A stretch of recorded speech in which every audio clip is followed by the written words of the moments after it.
Hmm. Assalamualaikum warahmatullahi wabarakatuh. Perkenalkan, saya Rama Banu Naula dengan teman saya Fijal Adrian. Di sini akan menjelaskan sedikit terkait kasus-kasus yang membutuhkan audit sistem informasi di dunia nyata.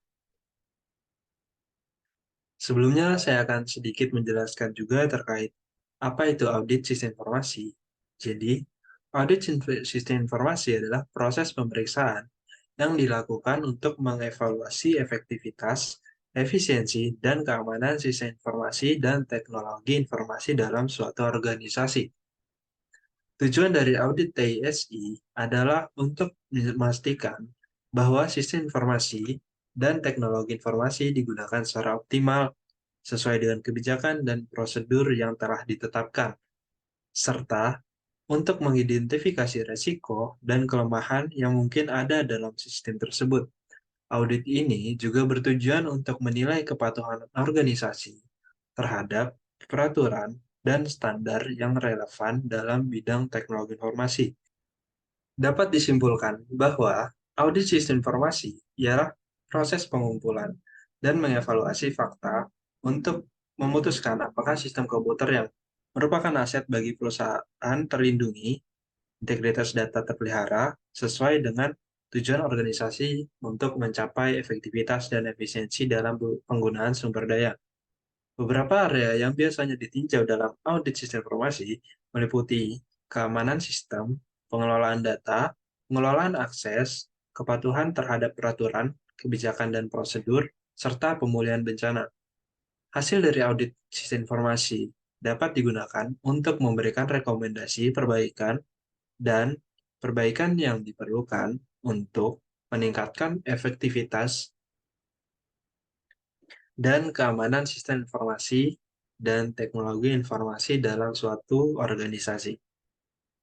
Berikut adalah beberapa kasus-kasus yang membutuhkan audit sistem informasi di dunia nyata.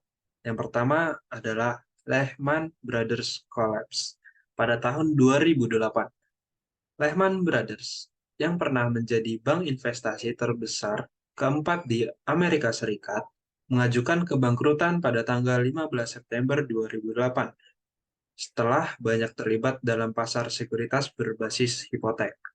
Kejatuhan ini merupakan peristiwa penting krisis keuangan tahun 2007 sampai dengan 2008 yang menyebabkan hilangnya output perekonomian sekitar 10 triliun dolar. Permasalahan dalam kasus ini, yang pertama adalah praktik akuntansi yang meragukan. Lehman Brothers menggunakan celah akuntansi untuk sementara menghapus aset bermasalah dari neracanya sebelum melaporkan keuangan untuk menyembunyikan tingkat leverage sesungguhnya. Yang kedua, permasalahannya adalah investasi berlebihan di aset beresiko yang tinggi. Perusahaan ini memiliki paparan yang signifikan terhadap pasar hipotek subprime yang menjadi tidak liquid ketika gelembung perumahan pecah.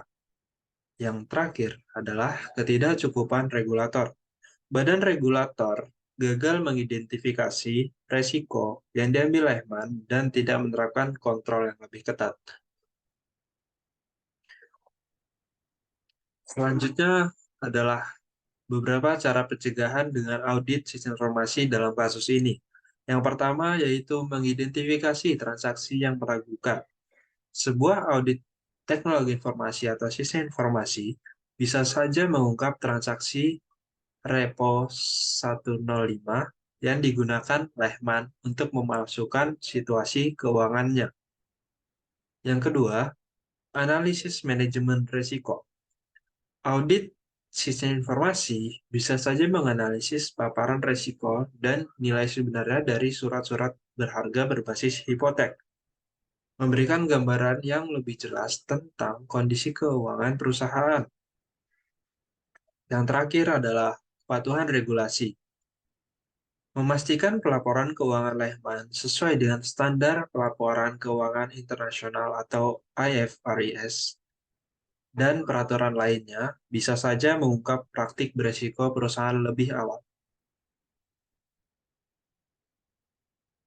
Baik, kasus kedua adalah Satyam Skandal yang terjadi pada tahun 2009.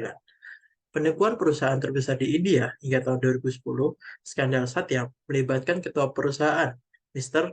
Ramalingga Raju, yang memasukkan akun untuk meningkatkan pendapatan dan harga saham, sehingga menyebabkan selisih 1 miliar dolar. Skandal ini terungkap ketika pasar properti ambruk, mengungkapkan penyimpangan keuangan. Skandal Satyam yang terkuak pada tahun 2009 merupakan penipuan korporat massal yang dilakukan oleh Chairman Satyam Computer Service, yaitu Mr. Ramalingga Raju. Permasalahan yang lebih detail adalah, yang pertama adalah manipulasi keuangan. Kesehatan keuangan perusahaan secara berlebihan dipaparkan dengan saldo kas dan pendapatan yang fiktif. Yang kedua adalah dokumen palsu. Rekening bank dan faktur palsukan untuk mendukung angka keuangan yang dibesar-besarkan. Yang ketiga adalah kegagalan audit. Para pemeriksa gagal mendeteksi aktivitas penipuan, yang termasuk pegawai yang tidak ada namun tercatat dalam daftar gaji. Lalu pencegahan dengan audit TISI adalah yang pertama, verifikasi yang ditingkatkan.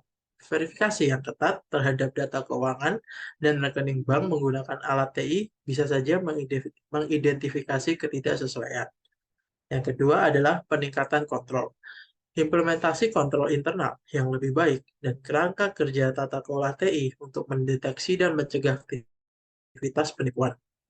Yang ketiga adalah audit berkala. Audit TISI yang sering dan menyeluruh untuk memastikan pelaporan keuangan yang akurat dan transparan. Selanjutnya, kasus ketiga adalah WorldCom fraud yang terjadi pada tahun 2002. WorldCom, perusahaan telepon jarak jauh terbesar kedua di Amerika Serikat pada saat itu, mengakui menggelembungkan asetnya sebesar lebih dari 11 miliar dolar, yang merupakan penipuan akuntansi terbesar dalam sejarah Amerika pada tahun 2002. Waktu itu, penipuan ini ditemukan oleh unit audit internal perusahaan, sehingga menimbulkan konsekuensi hukum yang signifikan bagi para eksekutif yang terlibat. Penipuan WorldCom melibatkan perusahaan yang memasukkan situasi keuangannya untuk menjaga cita profitabilitas. Permasalahan yang terjadi pada waktu itu ialah praktik akuntansi yang tidak tepat. WorldCom menggelembungkan asetnya sekitar 11 miliar dolar dengan cara mengkapitalisasi biaya yang seharusnya dibebankan. Selanjutnya, pengklasifikasian biaya yang salah. Perusahaan melaporkan biaya garis sebagai pengeluaran modal daripada biaya operasional, yang secara artifisial meningkatkan keuntungan. Selanjutnya adalah ketidakcukupan pengawasan. Terjadi kegagalan dalam tata kelola perusahaan dan kurangnya pengawasan yang efektif dari Dewan Direksi dan Komite Audit.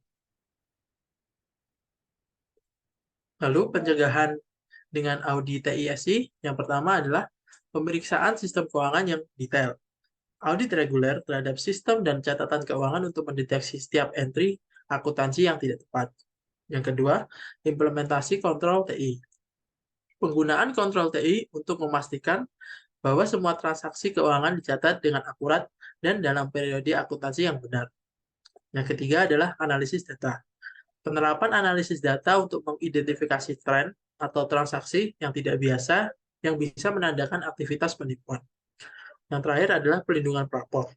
Pembentukan mekanisme pelaporan yang aman dan anonim bagi karyawan untuk melaporkan praktik-praktik tidak etis tanpa takut akan pembalasan. Dan kasus terakhir adalah Olympus Corporation Scandal yang terjadi pada tahun 2011. Olympus, produsen peralatan optik, terlibat dalam salah satu pengaturan penyembunyian kerugian terbesar dan terlama dalam sejarah perusahaan Jepang. Skandal ini diungkapkan oleh CEO perusahaan, Michael Woodford, dan melibatkan kerugian lebih dari 1,7 miliar dolar yang disembunyikan melalui akuisisi dan pembayaran yang meragukan.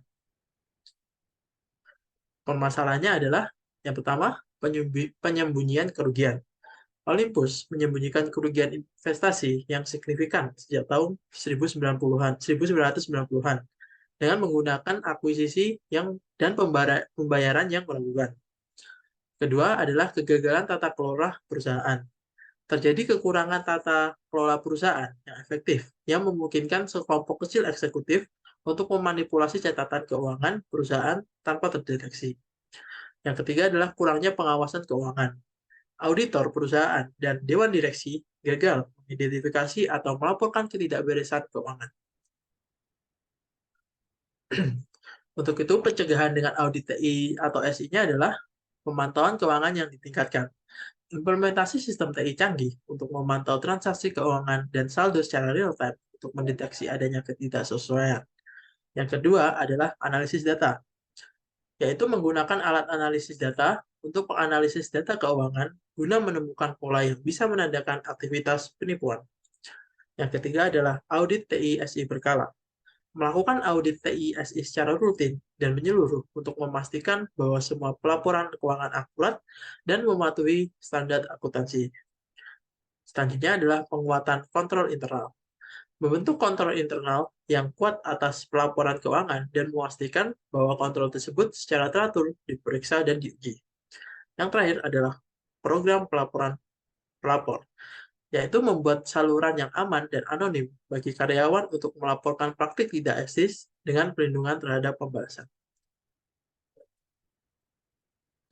Sekian dari kami, kurang lebihnya mohon maaf.